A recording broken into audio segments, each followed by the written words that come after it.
പിതാവിൻ്റെയും പുത്രൻ്റെയും പരിശുദ്ധാത്മാവിൻ്റെയും നാമത്തിൽ ആമേൻ. പരിശുദ്ധ ദൈവമാതാവിൻ്റെ കരം പിടിച്ച് ദൈവപിതാവിനെ മുഖാഭിമുഖം കാണുവാൻ ഈ ഭൂമിയിലായിരുന്നുകൊണ്ട് മരിയൻ ഉടമ്പടി എടുത്തുകൊണ്ട് കൂടുതൽ വിശ്വസ്തയോടെ തീക്ഷ്ണതയോടെ മരിയൻ ഉടമ്പടി നിബന്ധനകൾ പാലിച്ച് മുന്നേറാൻ ഉതകുന്ന ലിവിങ് ഓറക്കിൾസ് ജീവവചസ്സുകൾ എന്ന വലിയ ശുശ്രൂഷയുടെ 42ാമത്തെ എപ്പിസോഡിലേക്ക് എല്ലാവരെയും ദൈവനാമത്തിൽ സ്വാഗതം ചെയ്യും. ഇന്ന് നമ്മൾ സാക്ഷ്യ വചന വിശകലനത്തിനായി എടുത്തിരിക്കുന്നത് കൽപ്പറ്റയിൽ നിന്നുള്ള അനിലയുടെയും കുടുംബത്തിൻ്റെയും വലിയൊരു സാക്ഷ്യമാണ്. എൻ്റെ പേര് അനില, ഇതെൻ്റെ ഹസ്ബൻഡ് ജോയൽ, ഇത് ഞങ്ങളുടെ മകൾ ഹെദർ. ഞങ്ങൾ കൽപ്പറ്റയിൽ നിന്ന് വരുന്നു. ഈ സാക്ഷ്യത്തിൻ്റെ പ്രത്യേകത എന്ന് പറയുന്നത് കൃപാസന മാതാവിനെ പറ്റി കേട്ടറിവ് മാത്രമുള്ള ഒരു കുടുംബത്തിലേക്ക് ജീവിതത്തിൻ്റെ ഒരു നിർണായക നിമിഷത്തിൽ ദൈവമാതാവ് നേരിട്ട് സഞ്ചരിച്ചെത്തിയ ഒരു സാക്ഷ്യമാണ്. ലൂക്കായുടെ സുവിശേഷം 1-ാം അധ്യായം 68-ാം തിരുവചനം അനുസരിച്ച് ദൈവം തൻ്റെ ജനത്തെ സന്ദർശിച്ച് രക്ഷിച്ച ഒരു വലിയ ദൈവിക ഇടപെടലാണിത്. അനില സാക്ഷ്യം പറയുന്നത് ഇപ്രകാരമാണ്. അനിലയുടെ ഭർത്താവ് ഒരു ആക്സിഡൻറ്റിനെ തുടർന്ന് BP ഒരു 11 വരെ താന്നു പോകുന്ന, അങ്ങനെ കൂടിയും കുറഞ്ഞൊക്കെ ഇരിക്കുന്ന വളരെ ക്രിട്ടിക്കലായിട്ടൊരവസ്ഥയിൽ വെന്റിലേറ്ററിൽ ആക്കിയിരിക്കുന്ന ഈ ഭർത്താവിനെ രക്ഷിക്കാൻ ദൈവമാതാവ് തൻ്റെ സന്ദർശനം വഴിയൊരുക്കിയൊരു വലിയ സാക്ഷ്യപ്രകാരമാണ്. 2024 മെയ് 17-ന് എൻ്റെ ഭർത്താവ് വളരെ ക്രിട്ടിക്കലായി കോഴിക്കോട് മിംസ് ആശുപത്രിയിൽ വെന്റിലേറ്ററിൽ കഴിയുകയായിരുന്നു. അന്നേ ദിവസം ഡോക്ടർമാർ പറഞ്ഞതനുസരിച്ച് ഇനി ജീവിതത്തിലേക്ക് തിരിച്ചു വരാൻ കഴിയുമോ എന്നറിയില്ല, വന്നാൽ തന്നെ അത് ഏതവസ്ഥയിലായിരിക്കും വരിക എന്നറിയില്ല.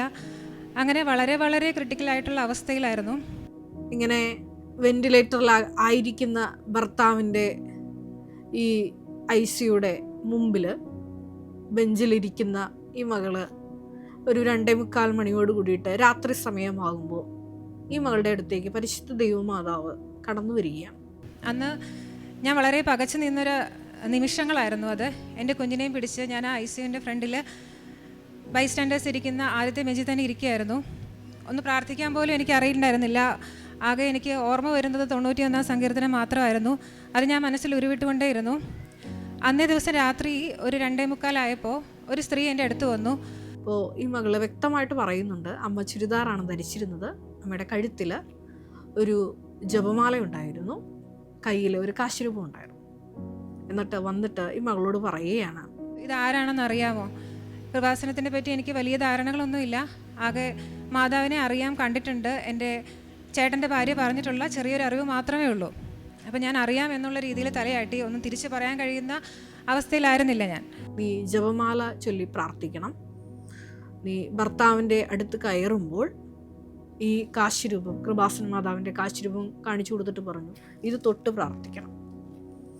ബഹുമാനപ്പെട്ട VP ജോസഫ് അച്ഛൻ നമ്മുടെ കൃപാസനത്തിൽ നിന്ന് നിർദ്ദേശിക്കുന്ന ഓരോ കാര്യങ്ങൾക്കും ദൈവമാതാവിൻ്റെ വലിയ കയ്യൊപ്പുണ്ട്, ദൈവപിതാവിൻ്റെ വലിയ നിർദ്ദേശമുണ്ട് എന്ന് വെളിവാക്കുന്ന ഒരു സാക്ഷ്യം കൂടിയാണിത്. കാരണം ബഹുമാനപ്പെട്ട അച്ഛൻ എപ്പോഴും പറയാറുണ്ട്, ഈ കൃപാസനത്തിൽ നിന്ന് നിങ്ങൾക്ക് മരിയൻ ഉടമ്പടി വഴി നൽകുന്ന ഈ ഒരു കാശുരൂപം ഇത് നിങ്ങളുടെ ആധാരമാണ്. പരിശുദ്ധ ദൈവമാതാവിനെ നിങ്ങൾക്ക് എവിടെയെല്ലാം നിങ്ങൾ കൂടെ കൊണ്ടുവരാൻ ആഗ്രഹിക്കുന്നുവോ, പരിശുദ്ധ അമ്മ നിങ്ങളുടെ കൂടെ നേരിട്ട് വരണമെന്ന് നിങ്ങൾ ആഗ്രഹിക്കുന്ന ഓരോ ഇടങ്ങളിലേക്കും ഈ കാശുരൂപം ഏന്തി വിശ്വാസ പ്രമാണം ചൊല്ലി നിങ്ങൾക്ക് പരിശുദ്ധ അമ്മയെ കൂട്ടുപിടിക്കാമെന്ന് ബഹുമാനപ്പെട്ട അച്ഛൻ ധ്യാനത്തിലുടനീളം ഈ മരിയൻ ഉടമ്പടി തുടങ്ങിയ കാലം തൊട്ട് നമ്മളോട് പറയുന്നതാണ്. ഈ അമ്മയും പരിശുദ്ധ ദൈവമാതാവും പറയുന്നത് പ്രകാരമാണ്, ഈ കാശുരൂപം നിന്റെ ഭർത്താവിൻ്റെ ദേഹത്ത് വെച്ച് പ്രാർത്ഥിക്കണമെന്ന്. തുടർന്ന് നടക്കുന്ന സംഭവങ്ങൾ ഇപ്രകാരമാണ്. 2:45 പരിശുദ്ധ അമ്മ തൻ്റെ സന്ദർശനം വഴി മാതാവ് ഈ മകൾക്ക് സ്വയം വെളിപ്പെടുത്തുന്നു. 3 മണി മുതൽ 4 മണി വരെ ഈ ICUയുടെ മുമ്പിൽ ഈ മകൾ മുട്ടിന്മേൽ നിന്ന് സമ്പൂർണ്ണ ജപമാല ചൊല്ലി പൂർത്തിയാക്കുന്നു. പിറ്റേ ദിവസം രാവിലെ ഡോക്ടർ പതിവ് പോലെ ഈ രോഗിയുടെ ആ ക്രിട്ടിക്കൽ സിറ്റുവേഷൻ അനുസരിച്ച് ഡോക്ടർ പതിവ് പോലെ ഒന്ന് പറയുകയാണ്, ഹസ്ബൻഡിൻ്റെ കാര്യത്തിൽ നിങ്ങൾ വലിയ പ്രതീക്ഷയൊന്നും വെക്കണ്ട, കാരണം ആന്തരിക അവയവങ്ങളൊക്കെ പതുക്കെ ഡാമേജ് ആയി പോകും, ജീവിതത്തിലേക്ക് ഒരു റിക്കവറി പൂർണ്ണ ആരോഗ്യത്തോടെ സാധ്യമല്ല എന്നുള്ള ആ ഒരു പതിവ് സംഭാഷണം ഡോക്ടർ വീണ്ടും പറയും. പക്ഷേ അന്ന് ഒരു വലിയ പ്രത്യേകതയുണ്ട്. കാരണം പരിശുദ്ധ ദൈവമാതാവ് നേരിട്ട് സന്ദർശിച്ച് ഈ മകൾക്ക് വല്ലാത്തൊരു ആത്മധൈര്യത്തിൻ്റെ അഭിഷേകം കിട്ടുകയാണ്. എനിക്ക് ഉറപ്പായിരുന്നു എൻ്റെ ഹസ്ബൻഡ് ജീവിതത്തിലേക്ക് തിരിച്ചു വരും, അത് പൂർണ്ണ ആരോഗ്യത്തോടെ തിരിച്ചു വരുമെന്ന് ഞാൻ ഉറച്ചു വിശ്വസിച്ചു. അതിനുശേഷം എനിക്കൊരു തരി പോലും ഭയം തോന്നിയില്ല. പിറ്റേ ദിവസം രാവിലെ ആയപ്പോഴും ഡോക്ടർ വന്ന് പറഞ്ഞു വീണ്ടും ക്രിട്ടിക്കൽ അവസ്ഥയിൽ തന്നെ തുടരുകയാണ്. അങ്ങനെ വളരെ വളരെ കാര്യങ്ങൾ പറഞ്ഞ് ഞങ്ങളെ പേടിപ്പിച്ചു. പക്ഷെ അപ്പോൾ പോലും എനിക്കൊരു ഭയം തോന്നിയില്ല. എൻ്റെ മാതാവിൽ എനിക്ക് പൂർണ്ണമായിട്ടുള്ള വിശ്വാസം എനിക്ക് തന്നു. അന്ന് മാതാവ് ധൈര്യം തന്നു. പരിശുദ്ധ അമ്മ കൂടെയുണ്ടെന്നുള്ള വലിയ ആത്മധൈര്യം ഈ മകൾക്ക് കിട്ടി. പുറപ്പാട് 33:14 അനുസരിച്ച് ഈ ഒരു വലിയ മരിയൻ സാന്നിധ്യം ഈ ഹസ്ബൻഡിൻ്റെ അടുത്ത് ഈ മകൾ അനുഭവിച്ചറിയുകയാണ്. ജോഷുവ 3:50 അനുസരിച്ച് ശക്തനും ധീരനുമായിരിക്കാനുള്ള വലിയൊരു ആത്മധൈര്യം ഈ മകൾക്ക് കിട്ടുകയാണ്. അപ്പോൾ പിന്നീടുണ്ടായ സംഭവങ്ങൾ വൈദ്യശാസ്ത്രത്തെ ഞെട്ടിക്കുന്നതാണ്. പെട്ടെന്ന് തന്നെ ഈ ഹസ്ബൻഡ് വെന്റിലേറ്ററിൽ നിന്ന് റിക്കവർ ആവുകയും 2 ദിവസത്തിനുള്ളിൽ തന്നെ പിന്നീട് വീട്ടിൽ വരാൻ സാധിക്കുകയും ചെയ്തു. ഇത് വൈദ്യശാസ്ത്രത്തിന് നടക്കാത്തത് പരിശുദ്ധ ദൈവമാതാവിൻ്റെ നേരിട്ടുള്ള ഒരു സന്ദർശനം വഴി നടന്ന ഒരു വലിയ സാക്ഷ്യമാണ്. ഈ മകള് മരിയൻ ഉടമ്പടി എടുത്തിട്ടില്ല. ഈ മകൾ പറയുന്ന ഇപ്രകാരമാണ്: ചേട്ടൻ്റെ ഭാര്യ പറഞ്ഞ് ഉള്ള ഒരു അറിവ് മാത്രമേ ഉള്ളൂ എനിക്ക് ഈ കൃപാസനത്തെ പറ്റിയും കൃപാസന മാതാവിനെ പറ്റിയൊക്കെ. പക്ഷേ ഈ മുട്ടിന്മേൽ നിന്ന് പരിശുദ്ധ ദൈവമാതാവ് ആവശ്യപ്പെട്ടതനുസരിച്ച് ജപമാല ചൊല്ലി പ്രാർത്ഥിക്കുമ്പോൾ ഈ മകൾ പറഞ്ഞൊരു വാക്കുണ്ട്: എൻ്റെ ഭർത്താവിനെയും കൊണ്ട് ഞാൻ ഈ അൾത്താരയിൽ വന്ന് സാക്ഷ്യം പറഞ്ഞോളാം എന്ന്. ആരോഗ്യം തിരിച്ചു കിട്ടിയ ഭർത്താവിനെയുമായിട്ടാണ് ഈ മകള് ഈ അത്ഭുത സാക്ഷ്യം ഈ സമയം അൾത്താരയിൽ പറയുന്നത്. വീണ്ടും ഈ മകള് പറയുന്നുണ്ട്, പിന്നെ ഞാൻ വീട്ടിലെത്തി കഴിഞ്ഞതിന് ശേഷമാണ് കൃപാസനത്തിനെ പറ്റി കൂടുതൽ അറിയാൻ ശ്രമിച്ചത്. അച്ഛൻ്റെ ധ്യാനങ്ങൾ കൂടാൻ തുടങ്ങി, സാക്ഷ്യങ്ങൾ കേൾക്കാൻ തുടങ്ങി, എൻ്റെ ചേച്ചീനോട് കൂടുതൽ കാര്യങ്ങൾ അന്വേഷിച്ചറിയാൻ തുടങ്ങി. ഞാൻ ആദ്യം ലൈറ്റൽ ക്യാൻഡിൽ പ്രയർ റിക്വസ്റ്റ് ഇട്ട് പ്രാർത്ഥിച്ചു. അപ്പോൾ എനിക്ക് തോന്നി അത് പോരാ, ഞാൻ ഉടമ്പടി എടുക്കണം. കാരണം ഞാൻ ഉടമ്പടിയിൽ എടുക്കാതെ തന്നെ മാതാവ് എനിക്ക് ഇത്രയും അനുഗ്രഹം തന്നപ്പോൾ ഞാൻ ഓൺലൈൻ ഉടമ്പടി എടുക്കണം എന്നെനിക്ക് മനസ്സിലായി. ഞാൻ എന്നിട്ട് ഒരാഴ്ചക്കുള്ളിൽ വീണ്ടും ഓൺലൈൻ ഉടമ്പടി എടുത്തു. എന്നെക്കൊണ്ട് കഴിയാൻ പറ്റാവുന്നതിൻ്റെ മാക്സിമം ഞാൻ ആ ഉടമ്പടി ഫോളോ ചെയ്തു പോന്നു.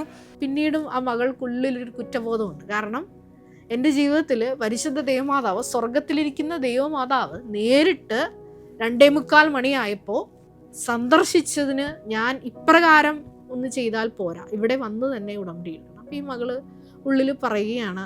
പിന്നെ മൂന്നാഴ്ചയ്ക്ക് ശേഷം റിവ്യൂ പറഞ്ഞിട്ടുണ്ടായിരുന്നു അതേ ഡോക്ടറിൻ്റെ അടുത്ത്.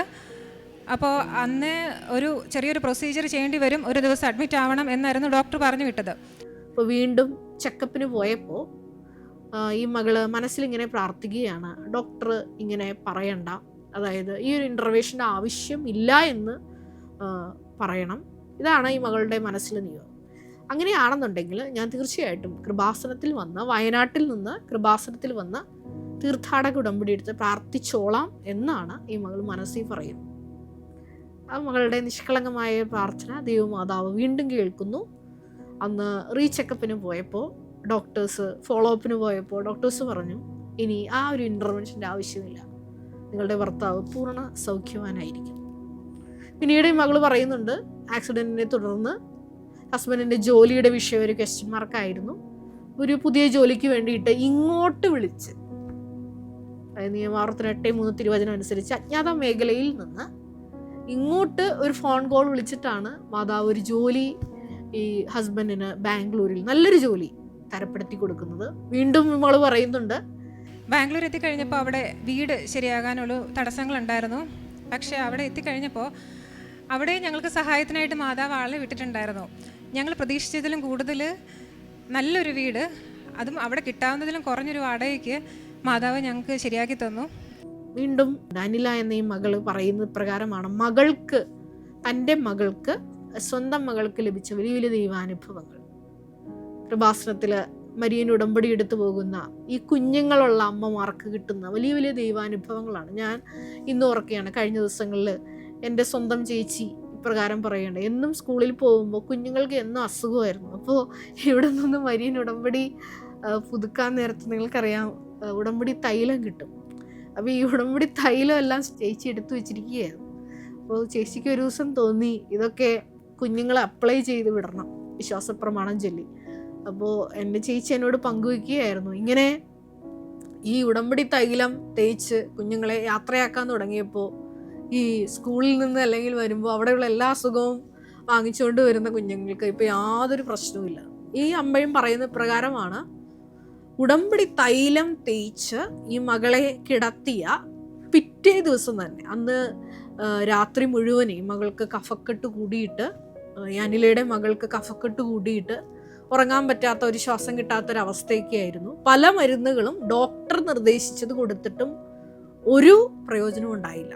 ഈ മകള് വിശ്വാസപ്രമാണം ചൊല്ലി ഈ ഉടമ്പടി തൈലം പ്രയോഗിച്ചപ്പോൾ പിറ്റേ ദിവസം ഒരു നോർമൽ ചൈൽഡ് എങ്ങനെയാണ് ശ്വസിക്കുന്നത്, ഈ ബുദ്ധിമുട്ടൊന്നുമില്ലാതെ ഒറ്റ രാത്രി കൊണ്ട് പരിശുദ്ധ ദൈവമാതാവ് ആ വിഷയത്തിൽ ഇടപെട്ടു എന്നാണ് സാക്ഷ്യത്തിൽ പറഞ്ഞത്. വീണ്ടും ഇപ്രകാരം പറയുന്നുണ്ട്, പിന്നെ ഒരിക്കൽ എൻ്റെ കുഞ്ഞിൻ്റെ കൈ കാറിൻ്റെ ഡോറിൻ്റെ ഇടയിൽ കുടുങ്ങിപ്പോയി.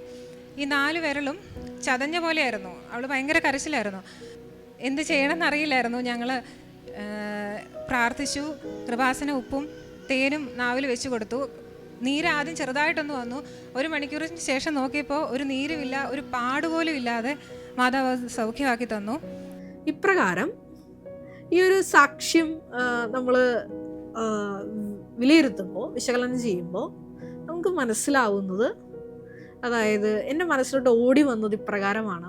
അതായത് തൻ്റെ ജനവുമായി, തൻ്റെ തിരഞ്ഞെടുക്കപ്പെട്ടവരുമായി ഉടമ്പടിയിൽ ഏർപ്പെടാൻ വേണ്ടിയിട്ട് വെമ്പൽ കൊള്ളുന്ന ഒരു ദൈവിക സ്നേഹ പദ്ധതിയായിട്ടാണ് ഈ ഒരു സാക്ഷ്യം എനിക്ക് മനസ്സിലായത്. കാരണം ഈ അനില എന്ന മകൾക്ക് നല്ലൊരു ഇൻഫ്രാസ്ട്രക്ചർ ഉണ്ട്, കൃപ വന്ന് നിറയാനുള്ള. കൃപയുടെ ഏറ്റവും വലിയ പ്രത്യേകത എന്ന് പറയുന്നത്, കൃപ വന്ന് നിറയാൻ എപ്പോഴും നമുക്കൊരു കണ്ടെയ്നർ വേണം. അതിന് നമ്മുടെ സ്വഭാവത്തിൽ തന്നെ നമുക്കൊരു ചേഞ്ച് വേണം. അതായത് ദൈവശാസ്ത്രജ്ഞന്മാർ പറയുന്നത് പോലെ, grace always builds upon nature. ഒരുവൻ്റെ പ്രകൃതിയിലാണ് കൃപ എപ്പോഴും ഉണ്ടാകപ്പെടുന്നത്, അതുമല്ലെങ്കിൽ വന്ന് നിറയപ്പെടുന്നത്. പരിശുദ്ധ ദൈവമാതാവിനെ ഗബ്രിയേൽ ദൂതൻ അഭിസംബോധന ചെയ്തത് ഇപ്രകാരമാണ്, കൃപ നിറഞ്ഞവളെ സ്വസ്തി, കർത്താവ് നിന്നോട് കൂടെ. എന്തുകൊണ്ടാണ് പരിശുദ്ധ ദൈവമാതാവിനെ കൃപ നിറഞ്ഞവൾ എന്ന് വിളിക്കുന്നത്? കാരണം ദൈവിക പദ്ധതികളോട്, ദൈവിക സന്ദേശങ്ങളോട് ഒട്ടും തന്നെ ഒരു അവിശ്വാസമില്ലാതെ, അതുമല്ലെങ്കിൽ ചഞ്ചലിപ്പില്ലാതെ എല്ലാം ഹൃദയത്തിൽ സംഗ്രഹിച്ചുകൊണ്ട് വചനം നടപ്പിൽ വരുത്താനുള്ള ഒരു ദൈവസ്നേഹ തീക്ഷ്ണത ദൈവമാതാവിനുണ്ടായിരുന്നു. അതാണ് തുടർന്ന് പരിശുദ്ധാത്മാവിൽ നിറഞ്ഞ് എലിസബത്ത് പറയുന്നതും. ലൂക്കായുടെ സുവിശേഷം 1-45 തിരുവചനം, കർത്താവ് നിന്നോട് അരുളി ചെയ്ത കാര്യങ്ങൾ നിറവേറുമെന്ന് വിശ്വസിച്ചവൾ ഭാഗ്യവതി. അപ്പോൾ ഈ ഒരു പരിശുദ്ധ ദൈവമാതാവിൻ്റെ നടപടിയെക്കുറിച്ച് നമ്മൾ ധ്യാനിക്കുമ്പോൾ ഞാൻ എപ്പോഴും ചിന്തിക്കുന്ന ഒരു വചനമാണ് മത്തായി 5:47. ബഹുമാനപ്പെട്ട വി പി ജോസഫ് അച്ഛൻ എപ്പോഴും ഉടമ്പടി ധ്യാനത്തിലൂടെ നിങ്ങളോട് പങ്കുവയ്ക്കുന്ന ഒരു വചനമാണ്. അതായത് വിശേഷവിധിയായിട്ട് നിങ്ങൾ എന്താണ് ചെയ്യുന്നത്. അപ്പം ഈ ഒരു വചനം കേൾക്കുമ്പോൾ എൻ്റെ മനസ്സിൽ പരിശുദ്ധാത്മാവ് എപ്പോഴും പറയുന്നൊരു കാര്യമുണ്ട്, ജോമോളെ, കഠിന വചനങ്ങൾ നടപ്പിൽ വരുത്തുമ്പോഴാണ് നമ്മുടെ ജീവിതത്തിൽ ഏറ്റവും കൂടുതൽ കൃപ ലഭിക്കുന്നത്. കഠിന വചനങ്ങൾ. പരിശുദ്ധ ദൈവമാതാവിൻ്റെ മംഗളവാർത്ത സന്ദേശം നമ്മളെ സംബന്ധിച്ചിടത്തോളം വളരെ സന്തോഷമുള്ളൊരു സദ്വാർത്ത, അതും അല്ലെങ്കിൽ ഒരു സുവിശേഷമാണ്. പക്ഷേ പരിശുദ്ധ ദൈവമാതാവിനെ സംബന്ധിച്ചിടത്തോളം അതൊരു സദ്വാർത്ത ആയിരുന്നില്ല. കാരണം എന്താണ്? ഇതെങ്ങനെ സംഭവിക്കും, ഞാൻ പുരുഷനെ അറിയുന്നില്ലല്ലോ എന്ന് പറയുമ്പോൾ ദൂതൻ മറുപടി പറയുന്ന പ്രകാരമാണ്, പരിശുദ്ധാത്മാവ് നിന്റെ മേൽ വരും, അത്യുന്നതന്റെ ശക്തി നിന്നിൽ പ്രവർത്തിക്കും. ലൂക്കായുടെ സുവിശേഷം 1:35 തിരുവചനം. അപ്പോൾ പുരുഷനെ അറിയാതെ ഗർഭിണിയായ ഒരു യഹൂദ സ്ത്രീക്ക് നേരിടാനിരിക്കുന്ന എല്ലാ അപവാദങ്ങളെക്കുറിച്ചും ഫുള്ളി കോൺഷ്യസ് ആയിട്ടുള്ള, പരിശുദ്ധാത്മാവിൽ നിറഞ്ഞു ജീവിക്കുന്ന കൃപ നിറഞ്ഞവളായ ദൈവമാതാവ് ആ ഒരു കുരിശിൻ്റെ വചനത്തോട് പറയുന്നൊരു ഉത്തരമുണ്ട്. എന്താണത്? ലൂക്ക 1:38, ഇതാ കർത്താവിൻ്റെ ദാസി, നിന്റെ വചനം പോലെ എന്നിൽ നിറവേറട്ടെ. ഇങ്ങനെ കഠിന വചനങ്ങൾ, കുരിശിൻ്റെ വചനങ്ങൾ ജീവിതത്തിൽ നടപ്പിലാക്കാൻ നമ്മൾ ശ്രമിക്കുമ്പോഴാണ് ഈ വലിയൊരു കൃപയുടെ രക്ഷാകര അനുഭവം നമ്മുടെ ജീവിതത്തിൽ വരുന്നത്. അതുമല്ലെങ്കിൽ ഞാൻ നേരത്തെ പറഞ്ഞ പോലെ വിശേഷവിധിയായിട്ട് ചെയ്യുന്നതിൻ്റെ ഏറ്റവും ഒരു എപ്പിക്, അതുമല്ലെങ്കിൽ ഒരു അപ്പെക്സ് എന്ന് പറയുന്നത് ഈ ഒരു വചന നടപടിയാണ്. ഇവിടെ ഈ മകള്, അനില എന്ന മകള് പറയുന്നുണ്ട്, 2:45 സമയം ഇതേപോലെ എന്ത് ചെയ്യണമെന്നറിയാതെ ഈ മകൾ അവിടെ ഇരിക്കുകയാണ്. നിങ്ങൾക്കറിയാം, കുദാശയിലൂടെ ഒന്നായ ഒരു മകൾക്ക് ജന്മം നൽകിയ ഈ ഒരു യുവതിയായ ഒരു അമ്മയാണ്. അപ്പോൾ തൻ്റെ ഭർത്താവിനെ ഈ ഒരു അകാലത്തിൽ നഷ്ടപ്പെട്ടു പോകുന്നുള്ള ഇങ്ങനെ ചങ്ക് പൊടിഞ്ഞിരിക്കുന്ന സമയത്താണ് ദൈവമാതാവിൻ്റെ വലിയ സന്ദർശനത്തിലൂടെ ഒരു വചനം കൈമാറപ്പെടുന്നത്. അതിപ്രകാരമാണ്: 1, നീ ജപമാല ചൊല്ലി പ്രാർത്ഥിക്കണം. 2, ഈ കാശിരൂപം മാതാവ് കാണിച്ചിട്ട് പറഞ്ഞു, ഈ കാശിരൂപം തൊട്ട് പ്രാർത്ഥിക്കണം, ഭർത്താവിന് തൊട്ട് പ്രാർത്ഥിക്കണം. ഈ മകള് ആ സമയം ആ ഒരു കഠിന വചനം നടപ്പിൽ വരുത്തുകയാണ്. എന്താണ് അവൾ ചെയ്തത്? അനില എന്ന മകൾ ആ സമയം തന്നെ അവിടെ മുട്ടിൽ നിന്ന് വിശ്വാസ പ്രഖ്യാപനം പരസ്യമായിട്ട് മറ്റുള്ളവരുടെ മുമ്പിൽ ആ മകൾ മുട്ടിൽ നിന്ന് 1 മണിക്കൂർ പറയുന്നുണ്ട്, 3 to 4, 3 മണി മുതൽ 4 മണി വരെ ഞാൻ ആ ജപമാല പൂർത്തിയാക്കിയത്. അവിടെയാണ് ആ മകൾക്ക് വലിയൊരു രക്ഷാകര അനുഭവം കിട്ടിയത്. പരിശുദ്ധ അമ്മയുടെ ജീവിതത്തിൽ ഇങ്ങനെ ഇതാ കർത്താവിൻ്റെ ദാസി എന്ന് പറഞ്ഞ ആ ഒരു സെക്കൻഡിൽ തന്നെ ദൈവമാതാവായി പരിശുദ്ധ അമ്മ ഉയർത്തപ്പെടുകയാണ്. അതാണ് എലിസബത്തിൻ്റെ സന്ദർശന വേളയിൽ എലിസബത്ത് പരിശുദ്ധാത്മാവിൽ നിറഞ്ഞു പറയുന്നത്, എൻ്റെ കർത്താവിൻ്റെ അമ്മ. അതെ, കഠിന വചനങ്ങൾ, കുരിശിൻ്റെ വചനങ്ങൾ നിങ്ങളുടെ ജീവിതത്തിൽ നിങ്ങൾ നടപ്പിലാക്കാൻ ശ്രമിക്കുമ്പോൾ, നമ്മുടെ സാധാ ഒരു ജീവിത സാഹചര്യത്തിൽ നിങ്ങളൊരു വചനം നടപ്പിൽ വരുത്തുന്നതിനേക്കാൾ 1000 മടങ്ങ് മാർക്കാണ് നിങ്ങൾക്ക് കിട്ടുന്നത്. അതിനുള്ള വലിയ കൃപയ്ക്ക് വേണ്ടിയിട്ട് നമുക്കൊരു നിമിഷം പ്രാർത്ഥിക്കാം. ഈ അനിലയുടെ സാക്ഷ്യത്തിലൂടെ ഈശോ, നീ ഞങ്ങളെ പഠിപ്പിക്കുകയായിരുന്നു എങ്ങനെയാണ് കുരിശിൻ്റെ സമയത്ത്, ജീവിത പ്രതിസന്ധികളുടെ സമയത്ത് കഠിന വചനങ്ങൾ സുവിശേഷ വിഹിതമായി നടപ്പിൽ വരുത്തുന്നത്. പരിശുദ്ധ അമ്മയുടെ ജീവിതത്തിൽ നീ ഞങ്ങൾക്ക് അത് കാണിച്ചു തന്നു. ഒരു നിമിഷം നമുക്ക് കണ്ണുകൾ അടയ്ക്കാം. പരിശുദ്ധ ദൈവമാതാവിൻ്റെ മധ്യസ്ഥതയിൽ ദൈവപിതാവിനോട് പ്രത്യേകമായിട്ട് നമുക്ക് പ്രാർത്ഥിക്കാം. ദൈവപിതാവേ, ഞങ്ങളുടെ ജീവിതത്തിൽ അനേകം കുരിശുകളിലൂടെ, ഞങ്ങൾക്കൊക്കെ താങ്ങാനാവാത്ത പ്രതിസന്ധി ഘട്ടങ്ങളിലൂടെ കടന്നു പോകുന്നവരാണ് ഞങ്ങൾ. ഈ സമയത്തെല്ലാം നിന്റെ സന്ദർശനം ഞങ്ങൾ പ്രതീക്ഷിക്കുകയാണ്. നീ ഞങ്ങൾക്കായി ഒരുക്കി വച്ചിരിക്കുന്ന ദൂതനെ, അതുമല്ലെങ്കിൽ വ്യക്തികളെ ഞങ്ങളുടെ മുമ്പിൽ നീ തുറന്നു തരണമേ എന്ന് പ്രാർത്ഥിക്കുന്നു. അങ്ങനെ നീ ഞങ്ങൾക്കായി ഒരുക്കി വച്ചിരിക്കുന്ന ഇടത്തേക്ക്, നിത്യതയിലേക്ക് ഞങ്ങളെയും കൂട്ടിക്കൊണ്ടുപോകുവാൻ കൃപയാകണമേ, മനസ്സാകണമേ എന്ന് ഞങ്ങൾ പ്രാർത്ഥിക്കുന്നു. കർത്താവായ ക്രിസ്തു വഴി ഞങ്ങൾ സമർപ്പിക്കുന്ന പ്രാർത്ഥന കേട്ടൊള്ളണമേ. Ave Maria. നമ്മുടെ കൃപാസനം പ്രത്യക്ഷീകരണ സന്നിധാനത്തിൽ ബഹുമാനപ്പെട്ട VP ജോസഫ് അച്ഛനോടൊപ്പം സമർപ്പിതരായി ശുശ്രൂഷ ചെയ്യാൻ ആഗ്രഹിക്കുന്ന സഹോദരങ്ങൾ, ഏറെ പ്രത്യേകമായിട്ട് +2 ഡിഗ്രി പാസ്സായ മക്കളുണ്ടെങ്കിൽ തീർച്ചയായിട്ടും താഴെ കാണുന്ന ഇമെയിൽ അഡ്രസ്സിൽ കോൺടാക്റ്റ് ചെയ്യുക. നിങ്ങളുടെ CV അയയ്ക്കുക.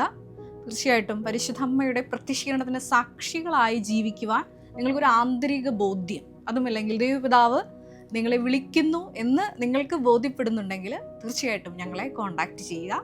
എല്ലാവരെയും ദൈവം അനുഗ്രഹിക്കട്ടെ.